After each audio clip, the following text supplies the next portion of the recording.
Monsieur, bonsoir. Merci de nous accueillir pour cette nouvelle édition de votre journal télévisé sur Sahel TV. Tout de suite, les titres, restez avec nous. 17 partis de l'opposition ont créé une alliance électorale. L'AOED, c'est son nom, a pour objectif d'assurer la plus forte présence de l'opposition dans les futures assemblées d'élus.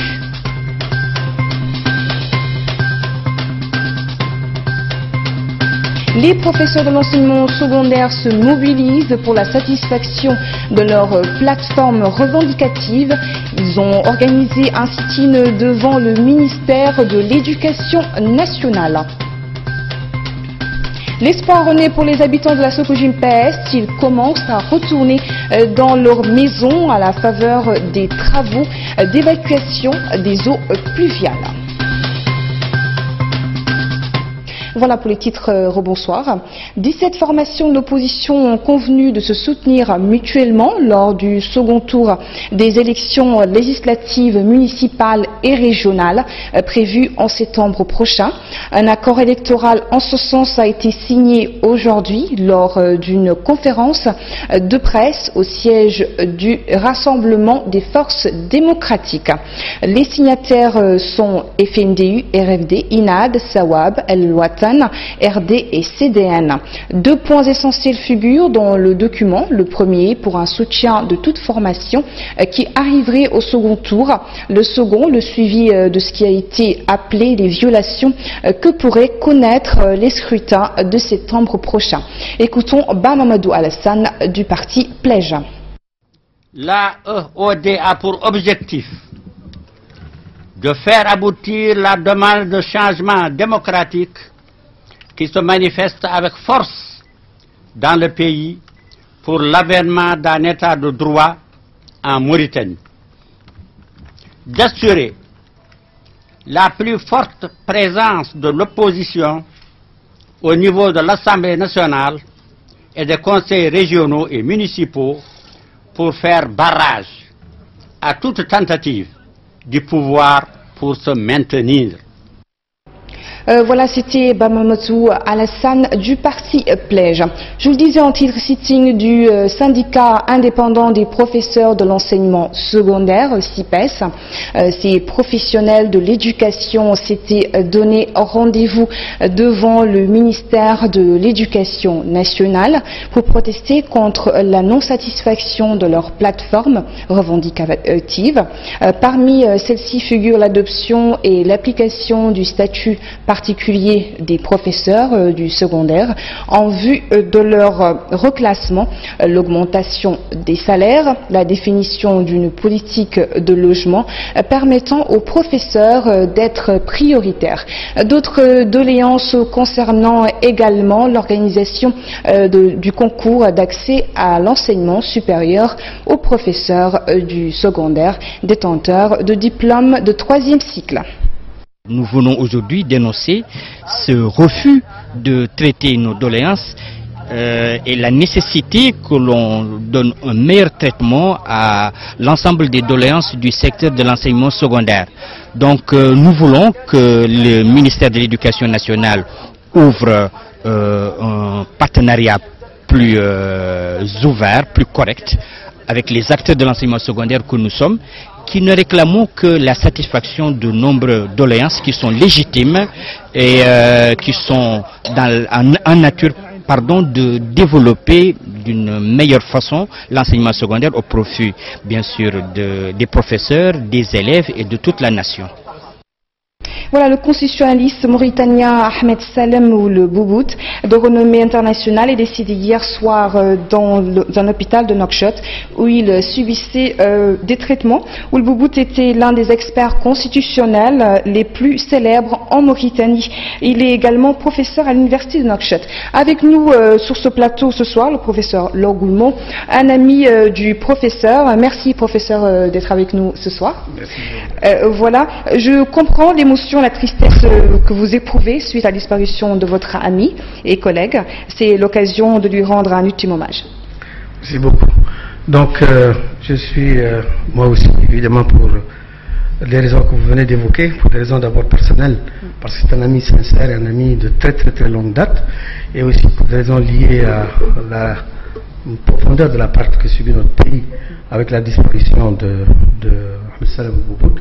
Je suis donc affligé et c'est des choses de la vie qui arrivent, mais je ne sais pas vraiment si on mesure l'extrême perte que représente la disparition du professeur, parce que à la fois c'est quelqu'un qui est connu par le nom, par ses œuvres, par le rôle extrêmement important, éminent qu'il a joué dans l'histoire constitutionnelle du pays au cours de ces 30 dernières années, et qui est très très connu également à l'étranger, mais aussi en même temps c'est un homme qui est très peu connu en raison de sa discrétion, de sa modestie. C'est Ould Boubout, un homme ordinaire et en même temps un homme exceptionnel. C'est pour cela qu'il est très difficile de rendre hommage à des personnalités, à des personnages comme cela. Mais ce que je peux vous dire par contre, c'est que c'est une perte énorme pour les juristes mauritaniens, pour la famille universitaire mauritanienne. C'est même, je pense, c'est une catastrophe du point de vue de la pensée en formation, de la pensée juridique de notre pays et pour le continent africain. Je vous assure que ce n'est pas parce qu'il a disparu qu'il faut lui rendre un hommage, disons, formel. C'est la vérité. C'est quelqu'un dont le rôle dans la construction de la pensée juridique en général en Afrique, surtout au cours de ces dernières années, avec cette ouverture démocratique, avec les réflexions que ça a permis de dégager sur le continent, c'est quelqu'un qui a joué un rôle majeur. Comme chronicien, comme analyste, comme commentateur, et surtout comme quelqu'un qui a pu imposer une pensée juridique avec une vision qui s'est imposée déjà dans la thèse qu'il avait défendue et qui est devenue une thèse de référence, mais universelle. Et je vous assure que c'est vrai, donc lorsqu'il a fait cette thèse avec l'un des plus grands juristes de droit public en France et qui est connu dans le monde entier, qui est le doyen Vadel, cette thèse a eu des répercussions que nous ne pouvons pas mesurer ici en Mauritanie. C'est devenu aujourd'hui tout simplement parmi les grands ouvrages de droit constitutionnel et de droit public dans le monde. Une anecdote peut-être pour ne pas vous prolonger, j'étais au Brésil, c'était il y a 3 ou 4 ans, dans le cadre d'un cours que j'ai avec une université brésilienne de São Paulo. Je parlais de choses d'autres avec des collègues brésiliens, et puis je me présente évidemment, je suis mauritanien, parce que je venais dans une délégation de l'université française, je dis que je suis mauritanien, et tout de suite, on me demande, mais vous êtes donc compatriote avec M. Boubout?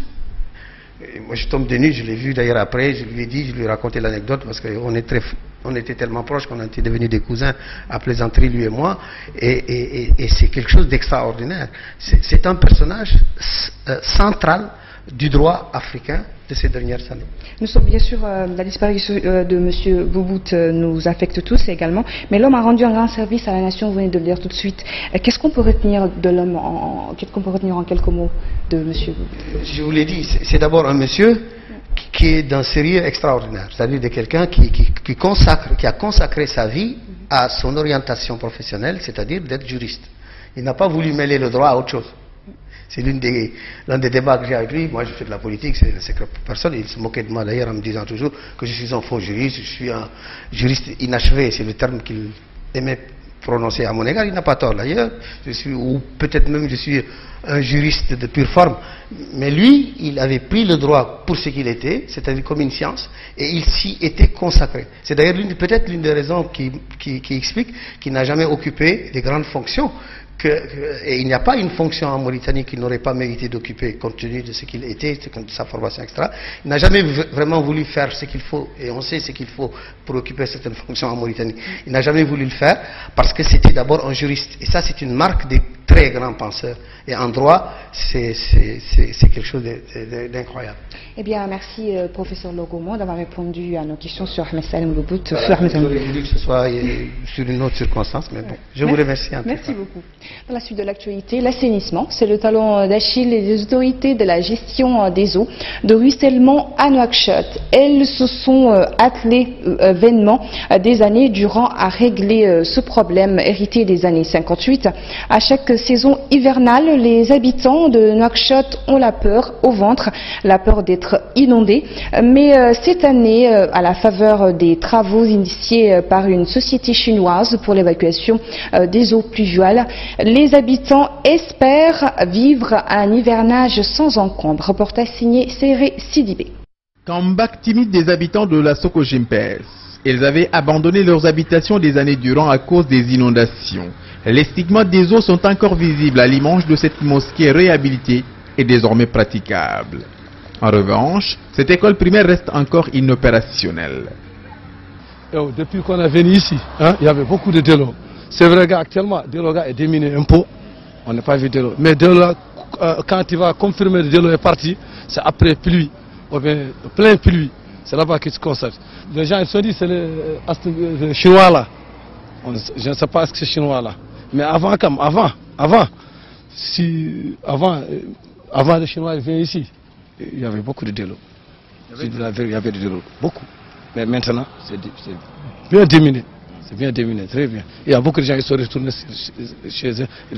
Des motopompes installées ici et là, l'humidité du sol, la présence d'Itifa, plante envahissante dans certaines maisons abandonnées, les flaques d'eau résiduelles témoignent encore de la gravité du drame qu'a vécu les habitants des Soko-Jim. Dans cet environnement, on constate désormais le retour des populations. Un retour caractérisé par des travaux de réhabilitation et de reconstruction. Il faut surélever les fondations et opter pour un style de construction plus approprié afin de ne plus revivre le même désarroi. Pendant la période de pluie, il y a beaucoup d'eau qui stagne ici, ce qui explique ces flaques d'eau et l'humidité du sol. Pour pallier à cela, les autorités doivent chercher des solutions pour venir en aide aux populations qui souffrent dans ce quartier. Dans d'autres quartiers de Nouakchott, on voit quotidiennement les Chinois creuser, installer des blocs de béton et poser des tuyaux. Ces travaux sont assurément pour quelque chose dans le tarissement constaté de la nappe et la disparition inattendue des eaux du décor des Nouakchottois dans plusieurs quartiers. Le retour des populations des Soko-Jim sonne comme une lueur d'espoir. Beaucoup d'entre elles avaient quitté contre leur gré leurs habitations. Certaines ont même bradé leurs maisons parce que déçues et amères par la montée des eaux. Elles le regretteront certainement. En effet, la revitalisation du quartier a commencé avec la revalorisation du prix du mobilier. Mais la hantise de revivre la même situation habite tous les esprits, même si ce retour se fait progressivement. Justement, l'hivernage, il s'annonce sur de bons auspices à l'intérieur du pays. Les quantités de pluie suivantes ont été enregistrées au cours de la journée du 11 juillet 2018 dans les localités suivantes. Nema 16 mm, Boustila 25 mm, Téchit 32 mm, Oul Avendesh 35 mm, Touil 21 mm, Ain Farba avec 24 mm, 45 mm pour Bouhedra, Bouguenit plutôt 20 mm, Roael 45 mm, le Kébia 35 mm, Tenaba 34 mm, Louinia El Bedra 30 mm, Lourema 35 mm, Oudrami Tedressa 25 mm par an. Dans l'actualité internationale, après l'attaque du quartier général du commandement de la force de Sahel à Sévaré au Mali, des changements ont été apportés à la tête de cette institution militaire. Le commandement du G5 Sahel, le Malien Didier Dako et son adjoint burkinabé Yaya Serré ont été remplacés à la tête de la force conjointe suite à des erreurs de commandement et un manque de résultats. Le 2 juillet à Nouakchott, lors d'une rencontre à laquelle assistait Emmanuel Macron, le président français, les chefs d'État membres du G5 Sahel ont décidé de les remplacer par des officiers mauritaniens et tchadiens. Un soldat français a été tué et un autre grièvement blessé hier dans le crash d'un hélicoptère militaire près d'Abidjan. L'hélicoptère français de type Gazelle s'est écrasé vers 17h à Modestie. À Modeste, en Côte d'Ivoire, on ignore dans l'immédiat les causes de l'accident. Le FFCI compte environ 950 hommes et constitue la principale base française sur la façade atlantique africaine. Cette base militaire est utilisée notamment dans le cadre de l'opération Barkhane de lutte contre les groupes djihadistes au Sahel. Voilà, c'est tout pour ce journal. Merci à vous de nous avoir suivis. Bien sûr, le rappel des titres avant de se quitter. «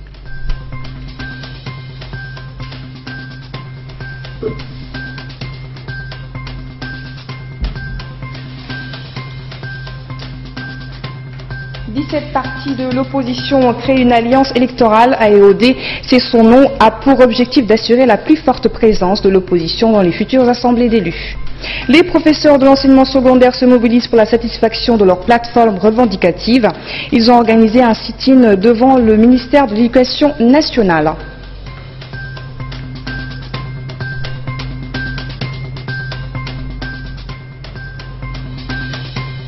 L'espoir renaît pour les habitants de la sous-régime PS. Ils commencent à retourner dans leur maison à la faveur des travaux d'évacuation des eaux pluviales.